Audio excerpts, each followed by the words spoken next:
And look at Randy Orton slithering. Watch out, watch out, watch out, watch out! KO! Here's the cover.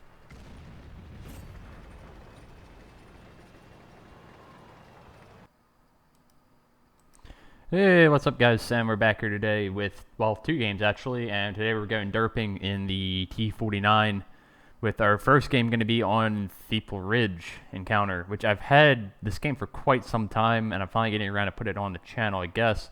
So we're platoon with Swindle, actually tier 9 matchmaking, heavily tier 9, which is not bad, better than being bottom tier obviously, but it means we still have to kind of work for our damage a little bit, not bully tier 7s with this gun. So it's encounters. It's a little different in how the spawns are set up on this map. So honestly, we're still going to work over towards the right spotting wise, because the left side basically anybody can spot that, and it's just turned into more of a head-to-head brawl.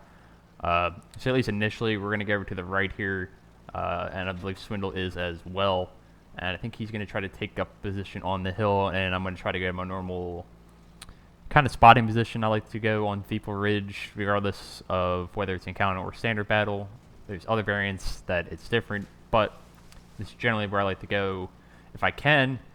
But lately it's been harder to do this because people have been pushing much harder on this map in terms of pushing towards this hill, and encounter is a little obvious because they spawn even closer to it, so yeah, it tends to happen.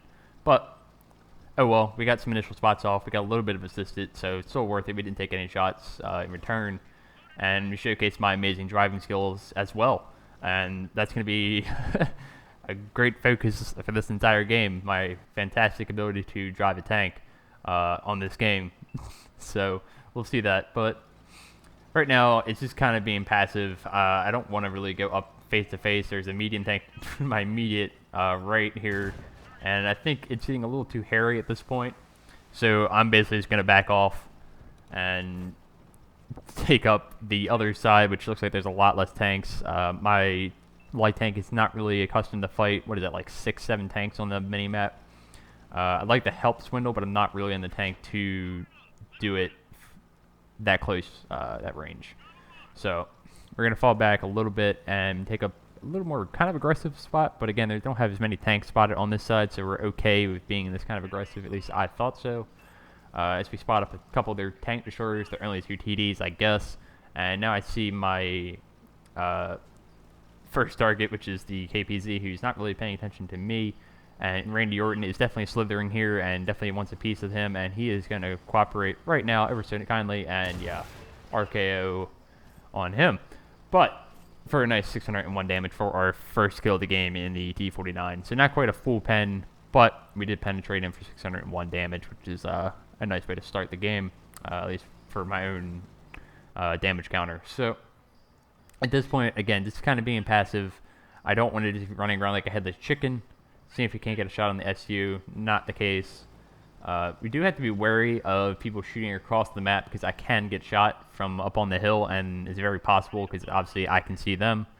And we have a shot on the M103, and he starts to back off, and KPZ presents an easier target at this point, so I shoot him instead and track him. Obviously, we're not going to keep him tracked in place with the T49 with the derp gun, but yeah. And we get spotted by a wild Type 4 heavy that appears, and it's time to kind of just ditch this position. The SU's kind of distracted, the 130 I should say, and now it's, we can't spot the SU 122-54 if he's still in this area, because we can easily pen him if we can get around to his rear, which is going to be kind of difficult because that tank is pretty mobile. And here I'm just trying to get some support to Swindle as he's getting beaten up over there. I can't really do much because they're out of range, and it sucks, but I can't really do anything in that situation. So SU pops up, Type 4 is there. I try to track the SU so he can't shoot me, but unfortunately we shoot him center mass, which is not what I wanted to do. But you can't control RNG all the time. And now it's kind of a game of chicken. We duck behind the building because there we saw the heat round come in from the other side of the map.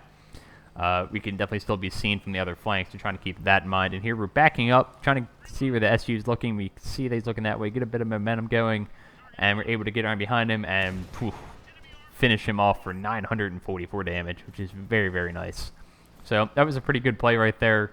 Just backing up a little bit, being able to see which way he's pointing, immediately recognizing that I can get around behind him there, and now we're doing our best half pipe impression, practicing the skateboarding skills on World of Tanks now. So, fun little play there.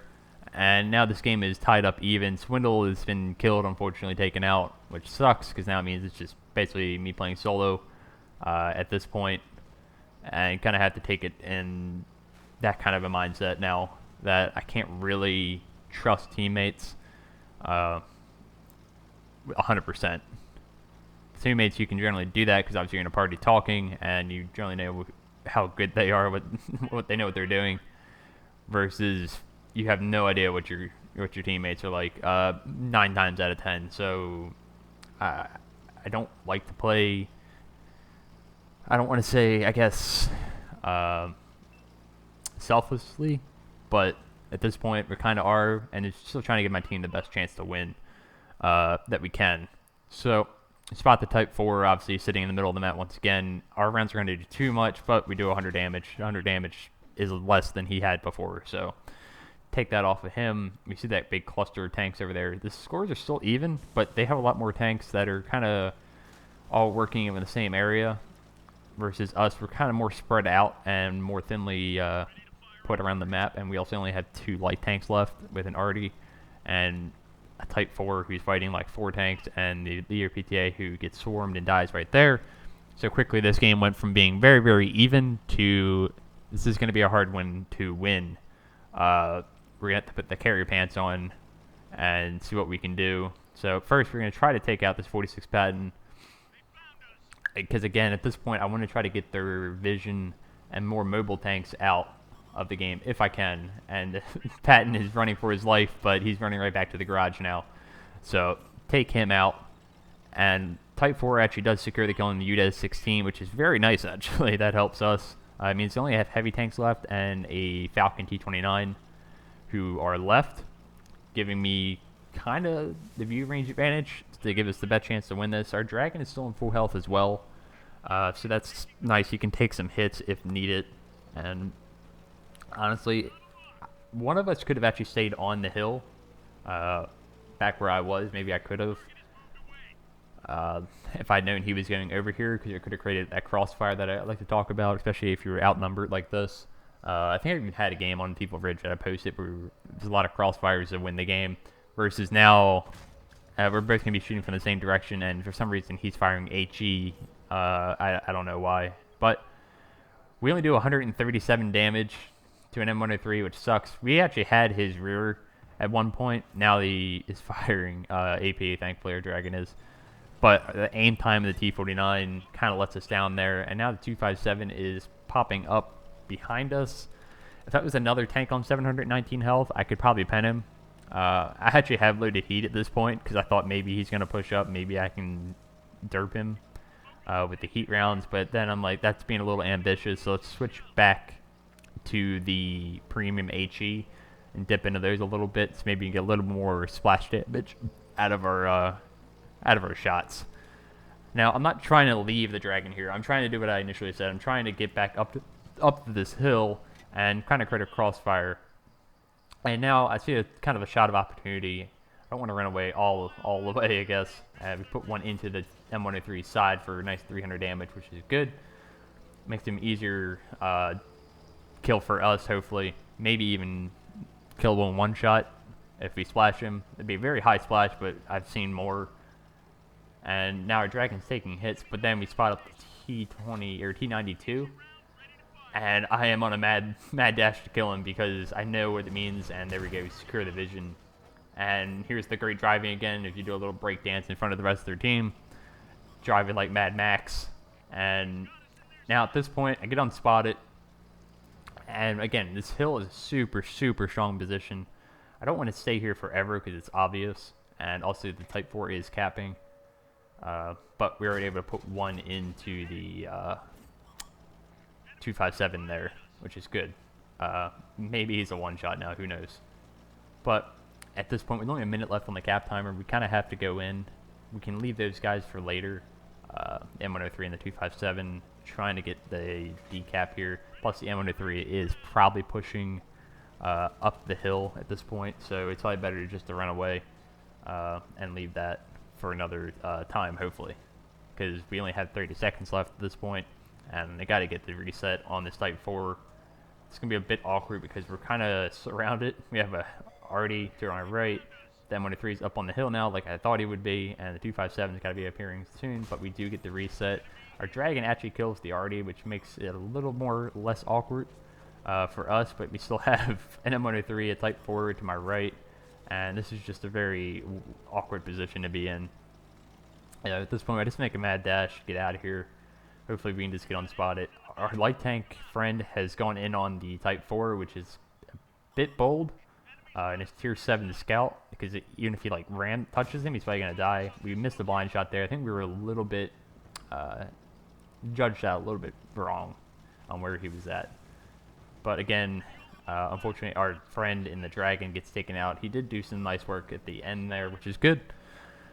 But now it's me in the T49 versus 3 heavy tanks. They're all tier 9.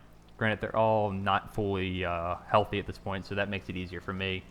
Plus, this is a map that I generally would say suits the light tanks and tanks with vision more than probably heavies in the end game kind of scenarios.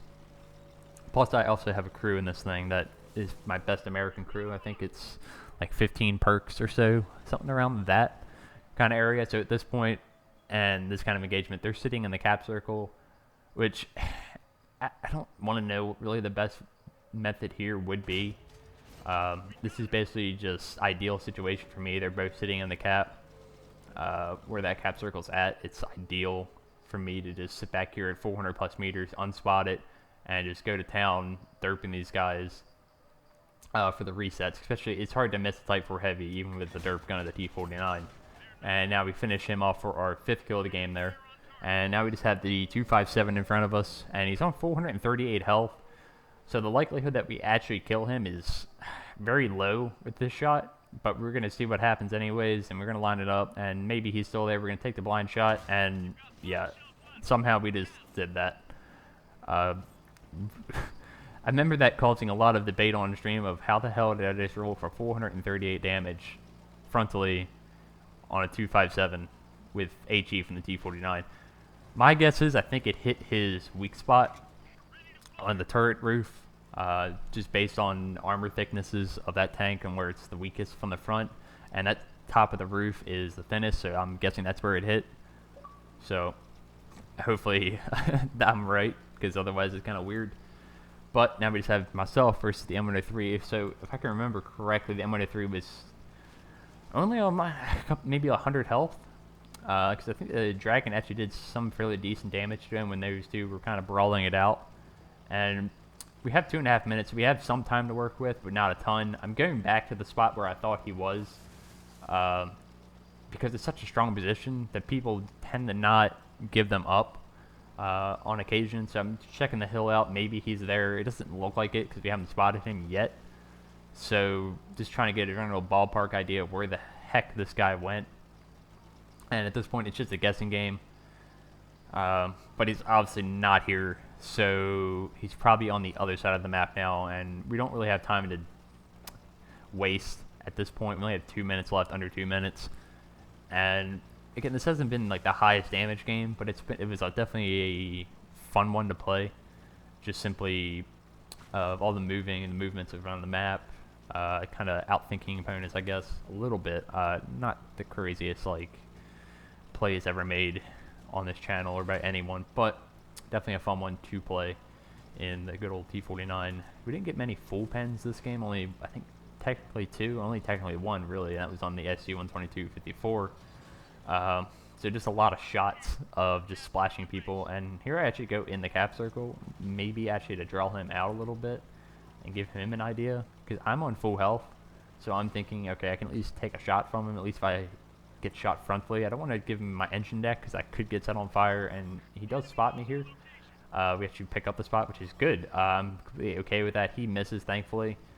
And he is definitely a one-shot for me, as long as I take my time and aim a little bit, don't just fluster it.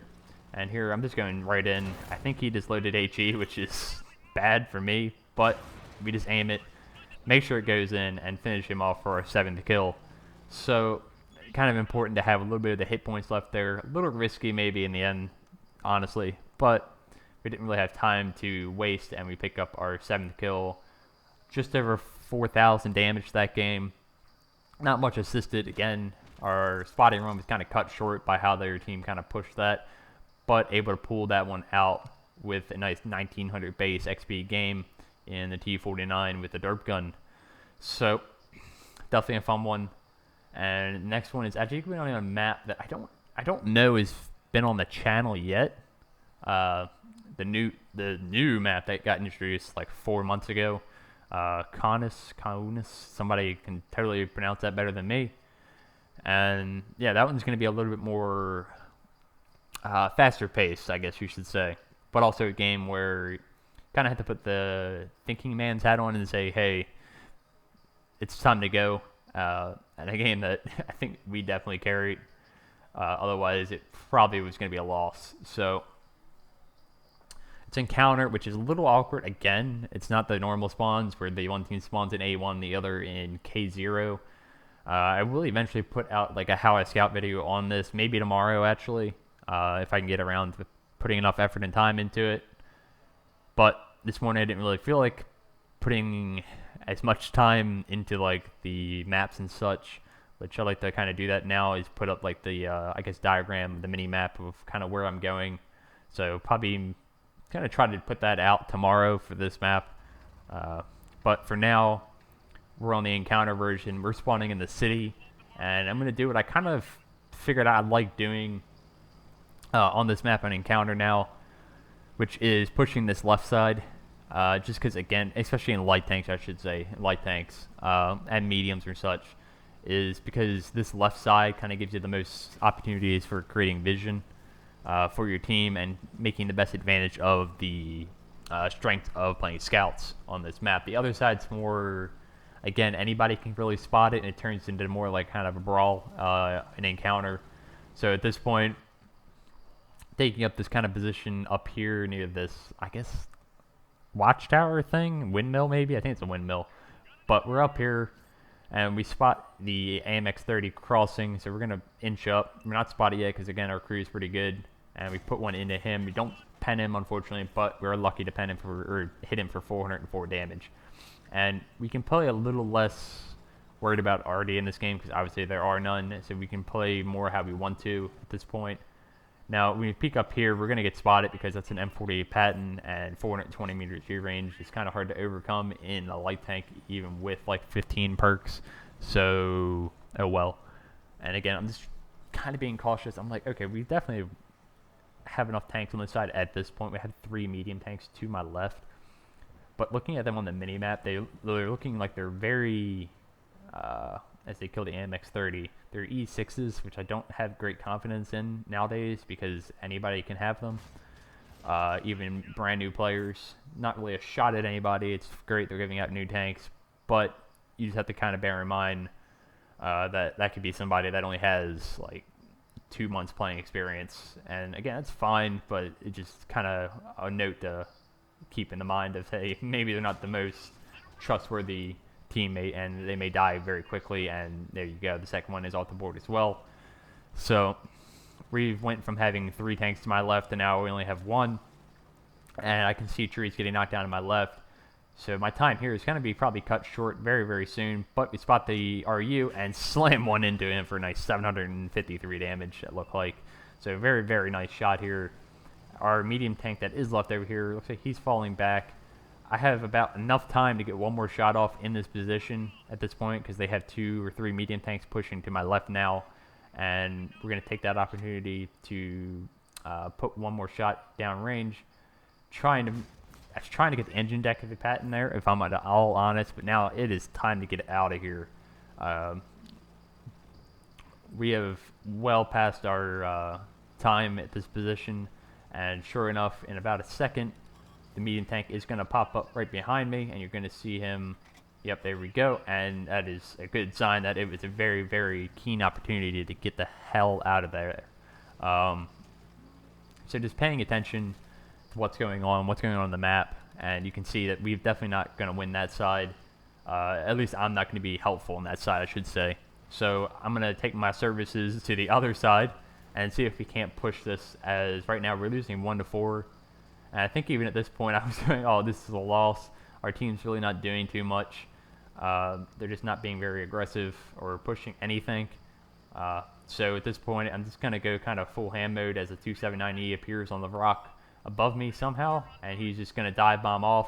And somehow he does not die. I have no idea. He just went nose first and did not die. Unfortunately, we do not pen the Emil there. And that Emil is really going to hate us. 257 misses. And right now I'm just going full hand mode, if I want to call it that, or full yellow mode. And here I'm just kind of delaying a little bit, wait for my reload to get all the way done. And I want to shoot the 279E because, again, it's a one-shot. And there we go, we finish him off. The Emil 2 is confused as ever as who's driving this this crazy light tank driving around. And at this point, I have an E4 and another heavy tank that are just kind of not doing much. They're just kind of, I don't know, not doing anything fairly productive. It looks like they're just kind of staring up at rocks. So I'm just going to go, hey, I'm going in again. I'm going to say hello to this Emil for a second time. Say hello, put another derp round into him, and just keep on our merry way. Keep on playing Ring Around the Rosie here. As now our two green teammates have focused on this heavy tank up here. And now the Emil is poking around again. He's more focused on somebody else at this point. So again, I'm coming around. If I had an RBRT, that probably would have penned, but it does not, unfortunately. But it's hard to say not to RBRT because you're driving at that fast of speed, and there's also an RU251 at this point. So I don't want to just go completely in here. That's the same 251 that I actually penned before, so he's actually still alive somehow. But he's gone in now as well, and it is just me versus him and the Emil at this point. So again, the RU is coming around that side, so I'm going to go this way. I'm not going to just run right into him. I feel like I can kill the Emil, and sure enough, catch him by surprise again, and put our fourth shot into him, and yeah, I think we did like 1,400 damage to that guy, so it feels bad, dude. And the RU is dead as well now, and now the tanks that were pushing the other side have now come full circle. So luckily, we were able to finish off this flank before they were able to come all the way and flank us. Otherwise, that would have been very, very bad, obviously. And at this point, I'm just trying to get the most damage, and we do track the E6, I believe. But again, with the derp guns, if you can't pen them, obviously you can't pen a lot of tanks frontally. I generally like to shoot either the tracks, which is a good way to get assisted damage, especially if you can go 3 marks, or shooting underneath them, under the hull, is where you can get a lot of damage because there's less armor on the underneath the tanks. I was trying to do it there with the Conqueror, but we managed to actually go all the way underneath of him and shoot behind him. Yeah, I don't know. But at this point, we've turned this game well around at this point. And we had the IS-4 at 430U on their team, who's pretty healthy. I think it's full health. Yeah, almost. 1820. And then the 48 Patton, who's a one-shot. I want to shoot the Patton to get him off the board. Take a shot from him. Should have just aimed that. That was a bad play right there. And at this point in this game, it looks like this game is won. But our Panzer 7 kills himself. 430U kills the Samoa. And now this game's close again for some reason. I'm trying to pen the 430U, but we just track him in place, unfortunately, for me. But our E4 does not pen him, actually, somehow. So now this is going to turn into like a skit out of, I don't know, Dumb and Dumber. Yeah, this is just ridiculousness. And again, put one into the 430U. Doesn't pen him, obviously, from the front, but this is like some bad 1940s skit show, as our E4 is obviously going to pen the 430U now. No, still not. This is still happening. This is still going on, and there we go. There's the pending shot we were looking for, which we set him on fire. And our 705A finishes him off for the kill. And finally, that game has come to an end, even though it should have ended like a minute and a half ago. But we got extra damage out of it, so I'm not complaining. As we finished that game off with only 2 kills, a nice 5,500 damage, and only a little bit of assisted because, again, that map's not that great for spotting, even if that side initial spot is the better side for it. It's not really, it's not a Mount Ofka or Proc or something like that in a light tank. But again, I'll probably put a How I Scout video for that map maybe tomorrow morning. At least it's kind of the plan, I think. With how hot it's going to be, I'm not really doing anything this weekend. So, yeah, look forward to that on this map tomorrow. Hope you guys enjoyed. That was just a couple of games in the good old T49 derp. Always fun to play. And, yeah, hope you guys enjoyed, and I will catch you next time. See ya. Peace.